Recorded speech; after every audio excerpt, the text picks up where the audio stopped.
Milk Minute! Hi! I'm here to discuss the importance of financial statement to corporate world and to ABM students. The general purpose of the financial statement is to provide information about the results of operations, financial position, and cash flows of an organization. This information is used by the readers of financial statements to make decisions regarding the allocations of resources. At a more refined level, there is a different purpose associated with each of the financial statements. The income statement informs the reader about the ability of a business to generate a profit. The purpose of the balance sheet is to inform the reader about the current status of the business as of the date listed on the balance sheet. Finally, the purpose of the statement of cash flows is to show the nature of cash receipts and cash disbursement by a variety of categories. Studying financial statements will be valuable. It will develop your skills and will be trained to analyze assets, understand everything involved with financial positions, interpret various profitability, and prepare all audit accounts.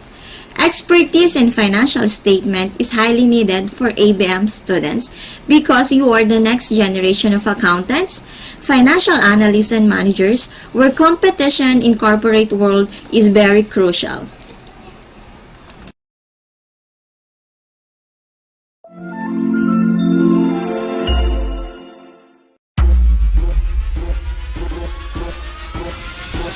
Senior High School on Air. Senior High School on Air.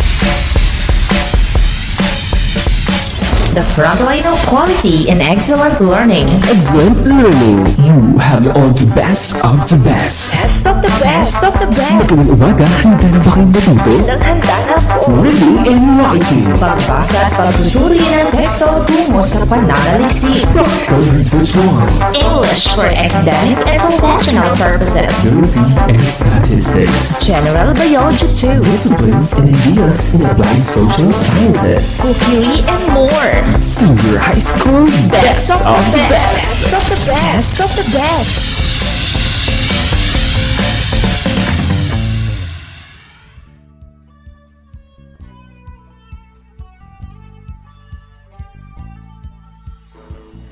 Thousands of years ago, when human beings first created the need to acquire information about economic resources such as land, livestock, and other personal property, accounting got invented.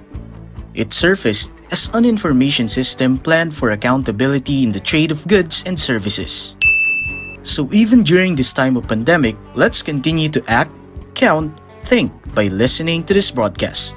This is DepEd Radyo Eskwela, your school on the air for fundamentals of accountancy, business, and management too. And I am your radio teacher, Jeremy Hilbaliga. Tayo na sa Radyo Eskwela. Tayo na! Good day, learners! How are you? We're all here again to feed our minds with necessary knowledge and skills needed for this subject. It's time for us to bring out our assets and settle our liabilities as we're going to discuss the first lesson in Fundamentals of Accountancy, Business, and Management too. But before diving with our lesson today, I want to say congratulations to all of you for surpassing the Fundamentals of Accountancy, Business, and Management 1. I can say that's a tough job that you had performed. So with that, learners, I want you to find a comfortable place and join me in opening the lessons of our subject. Before anything else, let's revisit some important parts of Fabm 1. It is an introductory course in accounting, business, and management data analysis that develop your appreciation of accounting as a language of business and an understanding of basic accounting concepts and principles that will help you analyze business transactions. To check your mastery of the different basic accounting concepts and principles, I have here a list of questions to answer. So, let's start. Tayo na sa Radyo Eskwela. Tayo na sa Radyo Eskwela.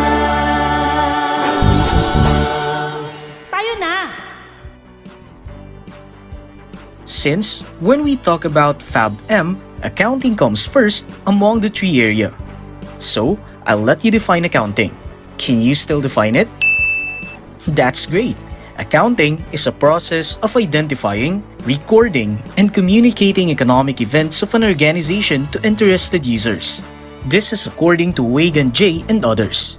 We also have the basic features of accounting. What are those? Very good. We have, first, accounting is a service activity. Second, accounting is a process. Next is, accounting is both an art and a discipline. Fourth, accounting deals with financial information and transactions. And lastly, accounting is an information system. These basic features of accounting are vital in pursuing higher education related to ABM courses. And now, for the last question, why accounting is the language of business? Kindly cite one reason. Alright, financial accounting is often called the language of business because it is the language that managers use to communicate the firm's financial and economic information to external parties such as shareholders and creditors. I know that there are other reasons aside from this. These are some several important parts of Fabm 1. I hope that these features are still in your mind. If you need to take your personal necessities, this is now the time. We shall have our first discussion of Fabm 2 right after these few reminders. Hello po, Itay. Hello anak, nakita ko na pala yung napadala mo sa litrato sa messenger. Wow anak, ang galing-galing mo naman. Manang-mana ka talaga sa tatay. Siyempre naman, Itay. Perfect ko nga po yung mate. Salamat sa iyo at sa DepEd Commons. Kahit nasa ibang bansa ka, natuturuan mo pa rin ako. Maraming salamat, Itay. Walang anuman anak. Ang DepEd Commons ay isang online platform para sa distance learning na inilunsad ng Kagawaran ng Edukasyon para sa tuloy-tuloy na edukasyon. Buksan lang sa inyong internet browser ang commons.deped.gov.ph para sa mga detalye.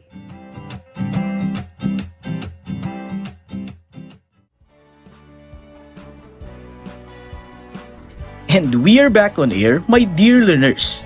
Now, we will be discussing our first lesson, which is the Statement of Financial Position or SFP and its elements. First, let's define SFP.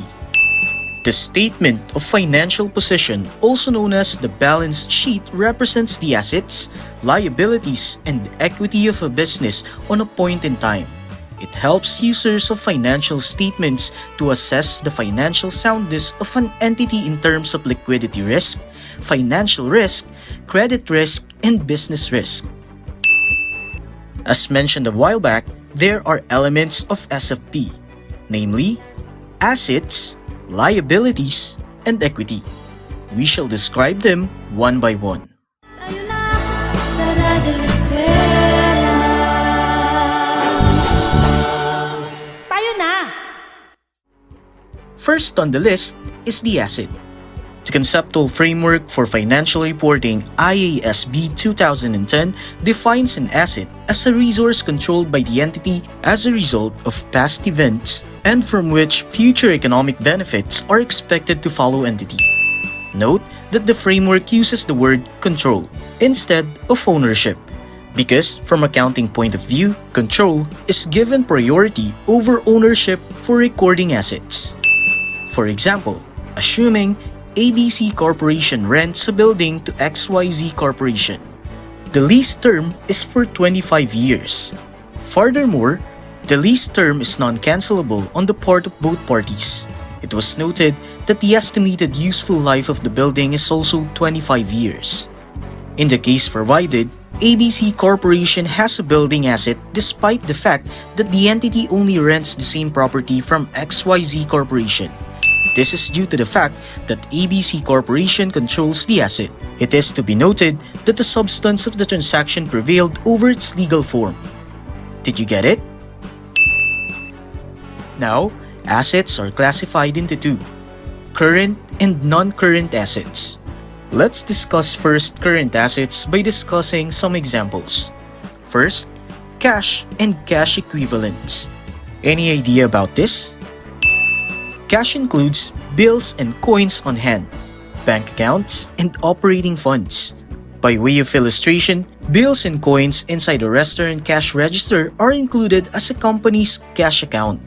Also, cash deposited in banks under the company's name are also classified as cash, unless they are restricted. Finally, operating and working funds are also classified as cash. Meanwhile, cash equivalents as defined by IAS 7 are short-term, highly liquid investments that are readily convertible to known amounts of cash and which are subject to an insignificant risk of change in value. Let's proceed to the next example. Trade accounts receivable. These are amounts owed by customers to the entity. They are called open accounts since they do not have documentary support other than the sales contract. Next is notes receivable. There are three key elements of this. First is a principal amount of the amount collectible by the entity from the customer. Second, notes receivable would have a maturity dates which can be for 30, 60, or 90 days upon the date issue. And last, it must have corresponding interest. Note that the notes receivable are evidenced by a promissory note. The fourth example is the interest receivable. These are collectible amounts due to the cost of borrowing money. Interest is computed as principal multiplied by interest rate, multiplied by the related time factor. Another example is inventories. IAS 7 includes the following items as part of the inventories. First, inventories include goods for resale in the normal course of business. These are conventionally called finished goods. Taking for instance, a real estate company selling land will classify their lands as inventories as such are held for sale in a normal course of business. Inventories also include goods in the process of production. These are conventionally called as work in progress or goods in process. For example, if a furniture manufacturing entity has half-finished furniture as of December 31, 2015, such are still classified as inventories. Finally, inventories include materials and supplies consumed in the production process. These are conventionally called raw materials. Say for instance, a beverage company producing bottled orange juice will include fresh oranges and concentrates as their raw materials. So these are some examples of current assets. Next, let's proceed to non-current examples. First is property, plant, and equipment. These assets includes fixed assets used in the normal operating cycle or production of the business. These also include lands and buildings being used by the company. Manufacturing plants, manufacturing equipment, vehicles, furniture and fixtures, and leasehold improvements are also included in this category. Now, we have the second one called intangible assets. What are those? Alright, these are assets meeting the definition of an asset but without physical substance. That's why it's called intangible, right? Common intangible assets include trademarks for the brand names, patents for invention, and copyrights for artistic or literary works. Intangible assets with definite useful lives are amortized over their useful lives, and those with indefinite useful lives, however, are annually tested for impairment. Next on the list is investment properties. Generally, these are long-lived assets not used in production. The company's intention for these assets is to lease out or for a long-term capital appreciation. For example, if ABC Company purchases a land and erects the building in the said land for its corporate headquarters, then such is classified as property, plant, and equipment. However, if the said company purchases the same property and erects the building to be leased out to renters, then it is called as an investment property. This is because the property will be used to generate rental income and not for company use. Lastly, we have this what we call biological assets. What pops first in your mind? Alright, these are living plants or animals held by the business for resale or for breeding. Some examples of these are trees in plantations, plants, dairy cattle, pigs, bushes, figs, and fruit trees. So my dear learners, that is all about the first element of financial position, which is the asset. Tayo na sa Radyo Eskwela. Tayo na! Alright, so let's move to the next element, which is liabilities. First, let's define liability. That's great. It is defined as present obligation arising from past events, the settlement of which is expected to result in an outflow from the entity of resources embodying economic benefits. The most common example of this, and probably you heard already, is the income tax liability. Liabilities are also classified into two, current and non-current. The rule for classifying liabilities as current or non-current is similar with that of an asset, except that liabilities are classified as current if the entity has no unconditional right to defer settlement for at least 12 months. Let's discuss first the examples of current liabilities. First is trade accounts payable. These are open accounts relating to purchase of goods and or raw materials. If the seller has accounts receivable for uncollected accounts, then the buyer will have accounts payable for unpaid amounts. Next example are notes payable. Unlike trade accounts payable, notes payable are evidenced by the promissory note. If a seller receives a note receivable, the buyer then issues a note payable. As in the notes receivable, notes payable would have a principal amount, maturity date, and interest rate. The third example is interest payable. These are considered as cost of borrowing money. Interest are computed as principal amount multiplied by the time factor and interest rate. Simple as that. Next is the income tax payable.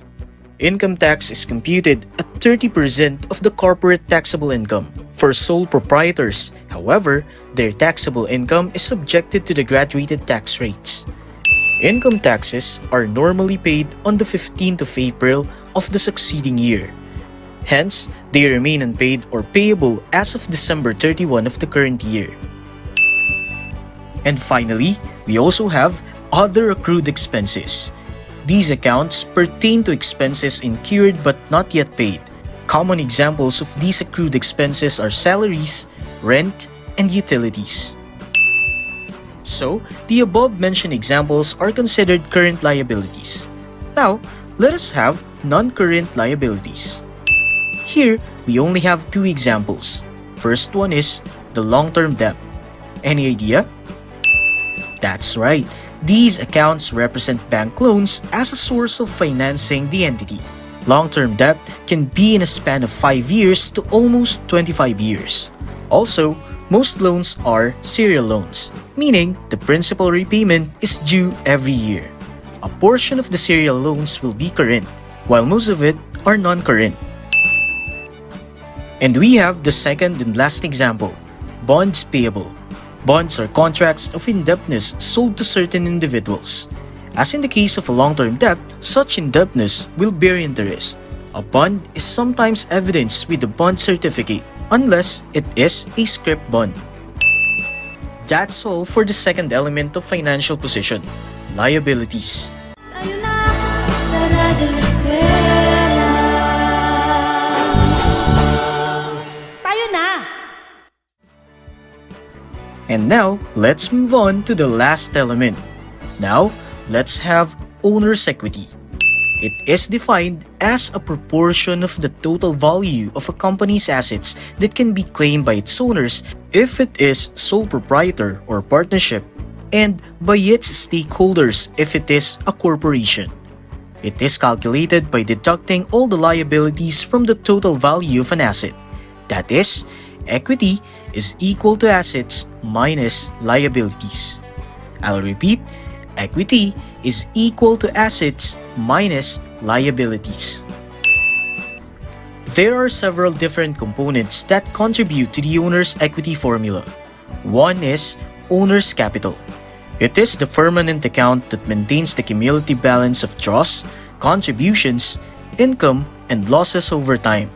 This balance could be positive or negative depending on the next few components. Another is withdrawals.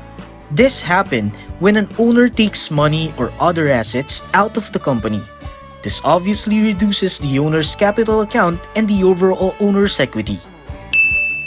And we also have contributions, often called owner investments. This happens when an owner puts money or other assets in the company. This increases the equity accounts. As the business earns income or incurs losses, the net income or loss as close to the capital accounts are reflected in the overall equity balance. Thus, owner's equity can be calculated by adding up the owner's capital account, current contributions, and current revenues and subtracting withdrawals and expenses. And that's all for our lesson for today's episode, the statement of financial position and its elements. One can compare a statement of financial position to a static picture or portrait. This statement literally represents a company's position when it comes to the resources it owns, or what we call assets, obligations claimed against it or liabilities, and other owners' residual interest, or what we call equity. And to ensure the mastery of the lesson, let us have a quick recap. How do we define again statement of financial position? Alright, it is also known as the balance sheet, which represents the assets, liabilities, and equity of a business at a point in time, which are also considered as elements of S&P. Now, let's define the three. First is the asset. It is a resource controlled by the entity as a result of past events and from which future economic benefits are expected to follow entity. It is classified into two, namely current and non-current assets. Cash and cash equivalents, notes receivable, interest receivable are just some examples of current assets, while PPE, intangible assets, investment properties, biological assets are examples of non-current assets. What about liabilities? It is defined as a present obligation arising from past events, the settlement of which is expected to result in an outflow from the entity resources embodying economic benefits. It is also classified as current and non-current liabilities. Notes payable, interest payable, income tax payable are examples of current liabilities, while long-term debt, bonds payable are examples of non-current liabilities. And finally, owner's equity. It is defined as proportion of the total value of the company's asset that can be claimed by its owners if it is a sole proprietor or partnership and by its stakeholders if it is a corporation.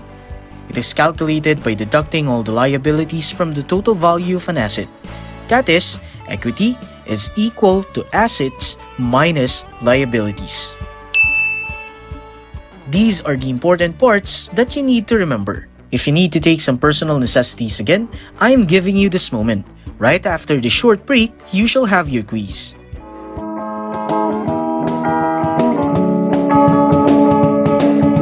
Gustong pagkain ang ating ihain. Ang junk food ay iwasan. Nang isip ay magkalaman. Kumain ng gulay nang di ka man lupaypay. Minom rin ng gatas at nang ikaw ay lumakas. La la la la la la. Kumain ng sagana at nang ikaw ay sumigla. Kumain ng wasto para isip ay maging listo. Isang paalala mula sa himpilang ito. And again, we are back, my dear learners. Here's the direction for your quiz. Write T if the statement is true. Otherwise, write F. Number 1, inventories, cash and cash equivalents, and notes receivables are examples of current assets. I'll repeat, inventories, Cash and cash equivalents and notes receivables are examples of current assets. Let's proceed to number 2. Trademarks for brand names, patents for inventions, and copyrights for literary works are examples of intangible liabilities. I'll repeat, trademarks for brand names, patents for inventions, and copyrights for literary works are examples of intangible liabilities. Number 3, liabilities are classified as current and non-current liability. I'll repeat for number 3, liabilities are classified as current and non-current liability. For number 4, equity is equal to assets minus liabilities.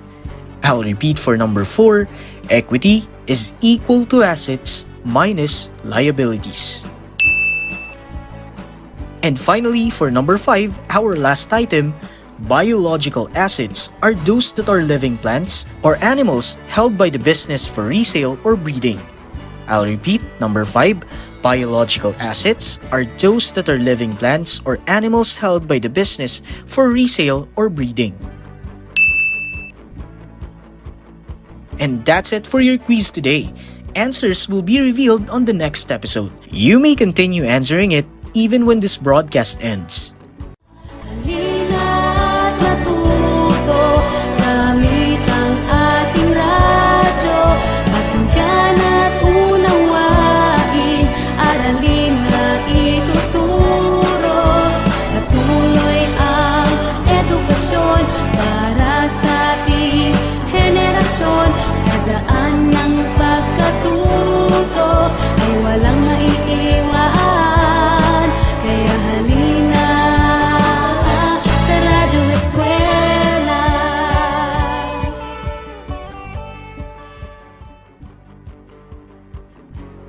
My dear learners, we are done again with another Act, Count, Think episode. If you still have questions and clarifications, you're free to contact your teacher via text, email, or Facebook Messenger. Please don't forget to submit your learning activity sheet on the scheduled time at the Dropbox intended in your area. On behalf of our scriptwriter, Kesherwin Villa Correa of Cabatuan National High School and SDO Isabela RBI production team, I am your radio teacher, Sir Jeremy Tamayo Hilpaliga, signing off. Patuloy ang edukasyon para sa ating henerasyon. Sa daan ng pagkatuto ay walang may iwan. Kaya halina sa Radyo Eskwela.